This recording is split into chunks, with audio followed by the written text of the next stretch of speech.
केडिया दरोडा प्रकरण मध्य प्रदेशमधील कुख्यात रेकॉर्डवरील फरार गुन्हेगार हेमंत लुनिया यास अकोला स्थानिक गुन्हे शाखा अकोलाने इंदूर येथून गुन्ह्यात वापरलेल्या इष्टिका कारसह अटक केली. दिनांक 27 जून 2024 रोजी न्यू आरशी प्लॉट अकोला येथील रहिवासी नामे नंदकिशोर अमृतलाल केडिया यांच्या घरात अज्ञात लोकांनी दरोडा टाकून त्यांच्या घरातून नगदी रुपये आणि सोन्याचे दागिने असा मुद्देमाल जबरीने चोरून घेऊन गेले होते. अशा रिपोर्टवरून पोलीस स्टेशन खदान अकोला येथे अपराध नंबर 521/2024 कलम 452, 392, 397, 34 भादवी अन्वये गुन्हा नोंद तपासावर असून सदर गुन्ह्यात यापूर्वी पोलीस स्टेशन खदान येथील पोलीस उपनिरीक्षक मुकुंद देशमुख, पोलीस हवालदार निलेश खंडारे यांनी आरोपी नामे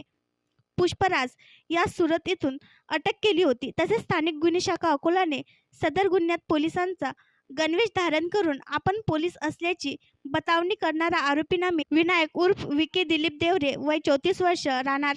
सावरकर नगर मनमाड जिल्हा नाशिक यास मनमाड येथून तसेच सचिन अशोक शहा वय 38 वर्ष राहणार पंचवटी नाशिक असे दोघांना शिताफीने ताब्यात घेऊन पोलीस स्टेशन खदान यांच्या ताब्यात देण्यात आले होते. सदर गुन्ह्यातील वाहन व इतर आरोपितांना तात्काळ अटक करण्याबाबत माननीय पोलीस अधीक्षक साहेब श्री बच्चन सिंग यांनी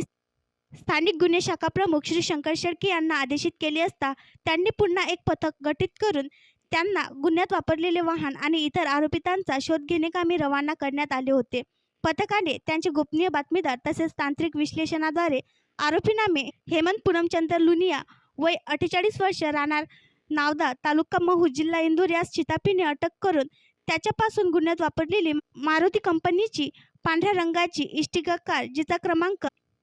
MP09ZM 8468 जप्त करण्यात आली असून आरोपीस व जप्त कार पुढील तपासकामी पोलीस स्टेशन खदान यांच्या ताब्यात देण्यात आले आहे. सदरची कारवाई ही माननीय पोलीस अधीक्षक श्री बच्चन सिंग साहेब यांच्या मार्गदर्शनाखाली स्थानिक गुन्हे शाखा अकोला यांनी केली. आणखी नवीन व्हिडिओ पाहण्यासाठी आमच्या देशमुख एक्सप्रेस न्यूज चॅनलला सबस्क्राईब करा, लाईक करा आणि शेअर करा.